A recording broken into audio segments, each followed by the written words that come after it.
Two engines, identical displacement, same name, completely opposite DNA. The Chevrolet 302 and Ford 302, a numerical coincidence that confused bench racers and parts counter guys for decades. Both displaced exactly 302 cubic inches. Both shared identical bore and stroke dimensions. Both powered legendary American muscle cars. And that's where the similarities ended. Chevrolet's 302 was a destroked racing homologation special, built from 1967 to 1969, specifically to dominate Trans Am racing. Ford's 302 was a bored economy engine that accidentally became legendary, remaining in production from 1968 to 2001. One was created for weekend warriors and professional racers. The other powered millions of everyday drivers who happened to want V8 rumble. How did two manufacturers independently arrive at identical displacement with completely opposite philosophies? And which approach actually won? The pure racing special that barely lasted 3 years, or the practical workhorse that refused to die for 3 decades? The answer reveals everything about American performance culture. Sometimes the most exciting choice isn't the smartest one. Historical context and development. The Chevrolet 302 emerged from racing necessity, not market demand.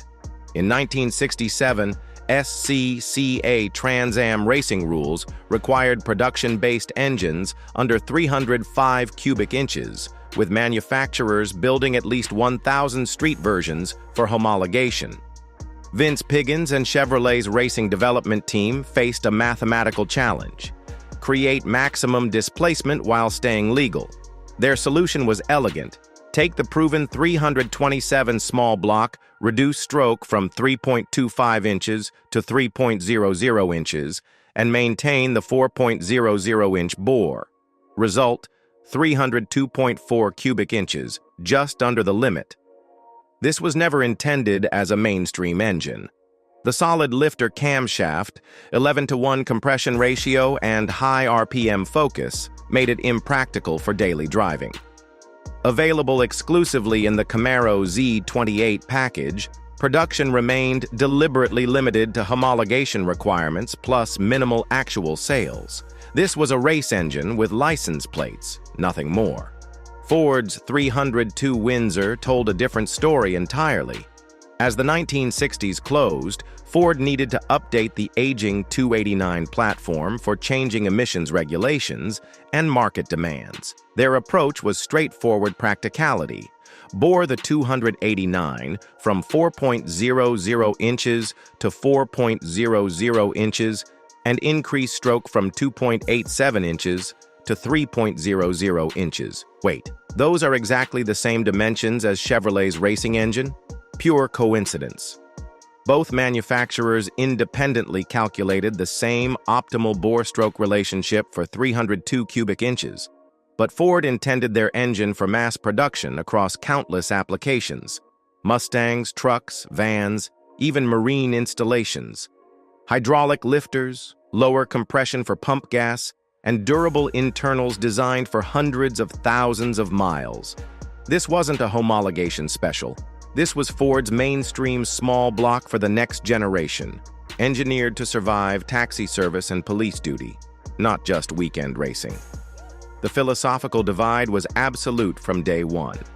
Chevrolet built a race engine forced into street duty, while Ford built a street engine that occasionally went racing. The Golden Age. The Chevy 302's glory years burned bright and brief. Trans Am racing gave it purpose. Roger Penske's Camaros dominated 1968 and 1969 championships. Mark Donohue wheeling screaming Z28s to victory after victory. The street version carried conservative ratings of 290 horsepower at 5,800 RPM. But everyone knew the real output approached 350-plus horses with the off-road parts that Chevrolet conveniently made available through performance catalogs. Total production across 3 years barely reached 20,000 engines. These were instant collector items.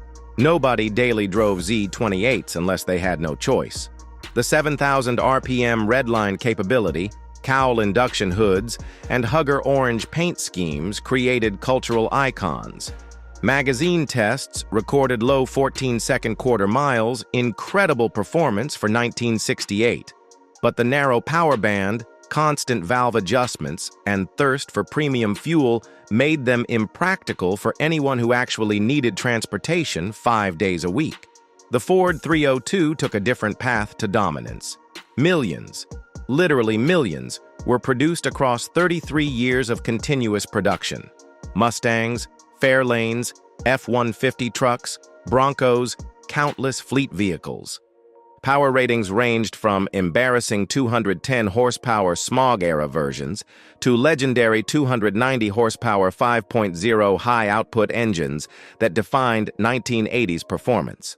The Boss 302, Mustang of 1969 to 1970, represented Ford's direct answer to the Z28, but the standard 302 kept selling long after both performance versions disappeared. Fox-body Mustang 5.0s became affordable performance for working-class enthusiasts throughout the 1980s and 1990s. Police interceptor applications proved durability that Chevy's racing engine never needed to demonstrate. The 302-powered boats ran industrial equipment and generally refused to die regardless of how manufacturers tried replacing it with more modern designs. Culturally, the split was obvious. Chevy's 302 was rare, expensive, and racing-oriented. Ford's 302 was everywhere, affordable and versatile enough to do anything asked of it. Technical brilliance. Despite identical displacement and bore-stroke dimensions, these engines shared almost nothing in execution. The Chevy 302 Z28 was built like a race engine because it was one. Forged steel crankshaft, forged pistons with 11-to-1 compression domes, and a solid lifter camshaft with 0.485 inches lift and 325 degrees of duration. The 041 or 186 casting cylinder heads featured large 2.02-inch intake and 1.60-inch valves that flowed serious air. A Holley 780 cubic feet per minute carburetor fed the beast, while a dual-point distributor maintained spark stability to 7,000 revolutions per minute. The rod ratio mathematics told the story. 1.70 to 1, excellent geometry for high RPM operation. This engine needed revs to make power, peak output arriving between 5,800 and 6,000 RPM. Below 3,000 RPM, it felt sluggish, almost lazy. Above 4,500 RPM, it transformed into a screaming monster that pulled hard to redline. Weight came in around 575 pounds fully dressed. Not light, but acceptable for what it delivered. Ford's 302 Windsor prioritized different virtues. Cast crankshafts in standard versions, upgraded to forged steel only in performance applications like the Boss 302. Hydraulic lifters eliminated valve adjustments for the life of the engine. Compression ratios ranged from emissions-friendly 8.5 to 1 to performance-oriented 10.5 to 1, always conservative enough for pump gas. 2-barrel carburetors in economy versions, 4 barrels in performance trim, with GT40 heads on the hottest variants.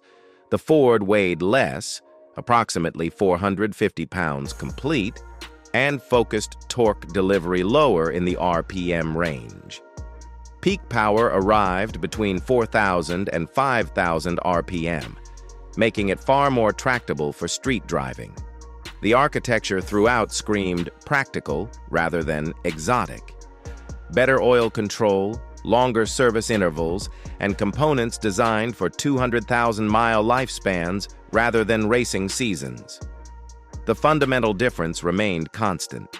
Chevrolet built a racing engine that grudgingly tolerated street duty.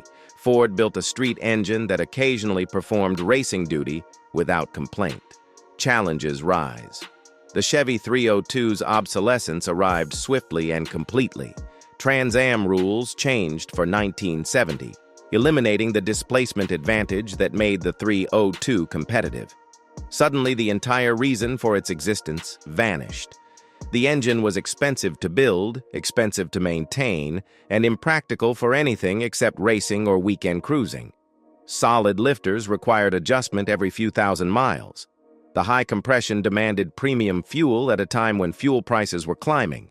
Insurance companies discovered Z28s and penalized them with rates that young buyers couldn't afford.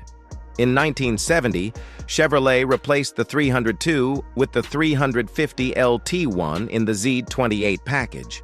More displacement, hydraulic lifters, better streetability. Total 302 production ended at roughly 20,000 engines. Aftermarket support remained limited due to extreme rarity. Rebuilding costs shocked owners accustomed to cheap small block parts. Those forged components commanded premium prices. Worse, most engines were blown up by inexperienced owners who treated them like regular 350s. The survival rate was abysmal. Ford's 302 faced different challenges, but adapted instead of disappearing. The 1971 to 1972 compression drops for emissions regulations collapsed power output to embarrassing levels. 210 horsepower from 302 cubic inches felt like corporate surrender. The entire 1970s represented dark ages for the 302, with smog equipment strangling what little performance remained. But the 1980s brought resurrection through fuel injection. The 5.0 high output returned performance credibility, climbing from 225 horsepower in 1982 to 290 horses by the early 1990s. The 302 remained relevant through continuous technology updates. Electronic fuel injection, computer controls, improved cylinder heads, better intake manifolds. Massive aftermarket support meant cheap performance. Thousands of companies built parts for an engine that millions of people owned. Durability proven in police and taxi service gave the 302 credibility that racing victories couldn't match. It achieved emissions compliance without killing performance.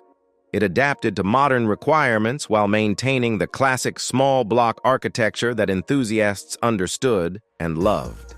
Legacy and modern reality today, the two 302s occupy entirely different collector universes. Original Chevy 302Z28 engines command $8,000 to $15,000 depending on condition and documentation. Complete 1967 to 1969. Z28 Camaros sell for $50,000 to $100,000 plus, with first-year 1967 examples pushing past six figures for exceptional survivors. But extreme rarity means most Z28s on the road are tribute cars hiding 350 engines beneath cowl induction hoods. Rebuilding authentic 302s requires specialty knowledge that's dying with the mechanics who service them new. The racing pedigree remains respected, but impractical for modern use. Nobody daily drives original 302 Z28s. They're trailer queens and museum pieces. Modern LS engine swaps are common, which purists consider sacrilege, but owners defend as making the cars actually drivable. The collector market stays strong but remains tiny, limited to serious Camaro enthusiasts with budgets to match their passion. Ford's 302 tells a working-class hero story. Millions still run in classic Mustangs, trucks, and project cars across America. Rebuild kits cost $500 to $1,500.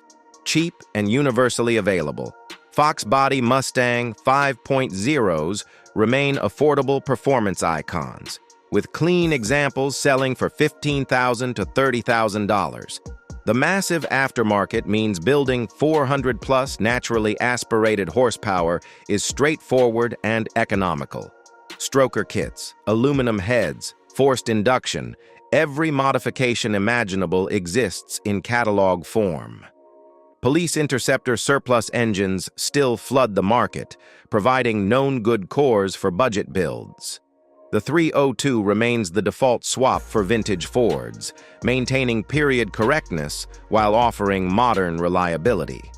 Parts interchange across decades of production, making maintenance simple even for beginners. The philosophical victory belongs to Ford through sheer longevity and versatility.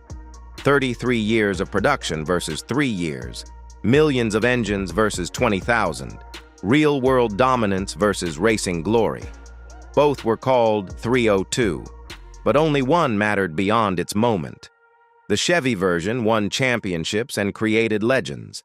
The Ford version won by refusing to die, adapting to every challenge, and remaining relevant across 4 decades of automotive evolution. Two 302s, one name, completely different destinies. The race engine that barely lasted versus the working man's hero that refused to die. Which would you choose? 3 years of glory or 3 decades of dominance? Subscribe, and let's keep the debate alive.